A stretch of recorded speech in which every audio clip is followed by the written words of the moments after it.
On est vraiment heureux de la venue de Sophie et de Joris parce qu'avec son projet Salim Okomo, son installation à Kanibé, qui est la source de l'histoire, ça nous a permis d'ouvrir les yeux, de voir un peu plus loin, de manière beaucoup plus concrète, de prendre conscience de la valeur de notre culture, de notre tradition. Maintenant, elle nous a permis de voir un peu le chemin. Maintenant, il a tendu la lumière, maintenant c'est à nous de continuer ce travail-là. De continuer ce travail parce que c'est notre racine, c'est notre culture. Maintenant, on a pris conscience d'où l'on vient, qu'est-ce qui a fait que nous sommes nous, qu'est-ce qui a fait que là, je suis moi, j'existe. Je sais d'où je viens quand je vous raconte toutes ces histoires-là. Après, la population de Kanikeli, la construction du village de Kanikeli et de Kanibé, je l'ai vécu dans mon enfance, mais maintenant avec tous ces échanges, ça m'a permis quand même de prendre conscience qu'il y a des choses importantes de la vie qui fait ce que nous sommes. Et le plus dur reste à faire parce qu'on n'est pas beaucoup. On n'est pas beaucoup, on est peut-être un ou deux à avoir traversé le chemin qu'a tracé Joris. Et il va falloir continuer cette bataille-là, construire à déboursailler un peu le chemin.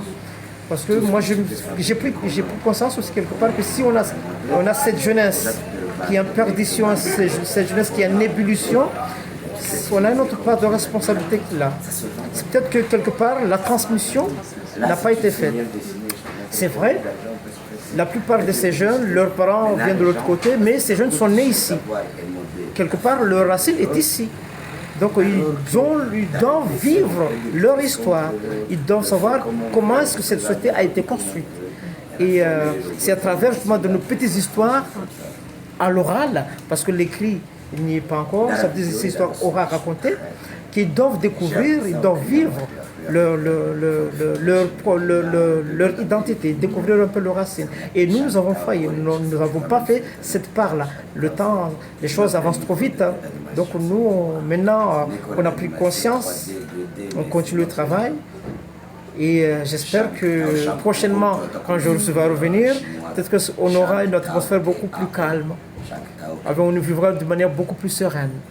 La jeunesse peut-être qu'on retrouvera son chemin à travers son histoire, avec ce projet qui est en train de prendre forme, qui est en train de naître avec Jean-Claude et Raphaël. J'espère vraiment qu'on va faire le nécessaire pour que le projet prenne forme. Et maintenant, ça veut dire que si ça prend forme, on va quitter l'oralité vers l'écrit, vers la production numérique. Et là, ça va. Moi, je suis certain que avec ce monde numérique-là, les jeunes vont automatiquement adhérer parce que c'est leur monde. Et c'est facile aussi à archiver, à regarder. Voilà. Donc c'est les jeunes qui sont emprisonnés dans leur tablette, dans leur téléphone. Et si on arrive à insérer, à intégrer toute cette part de l'histoire, d'aller ramener, moi je pense qu'on a gagné. L'autre partie, la réflexion que je suis en train de mener un peu, on est une culture orale. Il y a l'écriture, il y a l'écrit, le livre, mais comment amener cette jeunesse vers la lecture? Et pour moi, le conte a sa place aussi. Raconter l'histoire oralement, le moment où on arrivera à écrire cette histoire, à raconter, et que ça apparaîtra dans les livres, dans les albums, je pense que la jeunesse aura l'envie d'aller découvrir l'histoire qu'il a entendue dans les livres, dans les albums qu'on aura à créer et à inventer. Donc voilà, il y a tout ce cheminement-là de travail qu'on a à faire et Dieu merci, la lumière est arrivée jusqu'au nous et Joris est venu avec et nous l'a posé ici. Maintenant, c'est à nous de continuer à rallumer cette flamme et que ça ne s'éteint pas jusqu'au jour où on rencontrera certainement Congo-Brazzaville. Ou bien du là-haut de Monchongui, on allumera le feu et on appellera tous les dieux.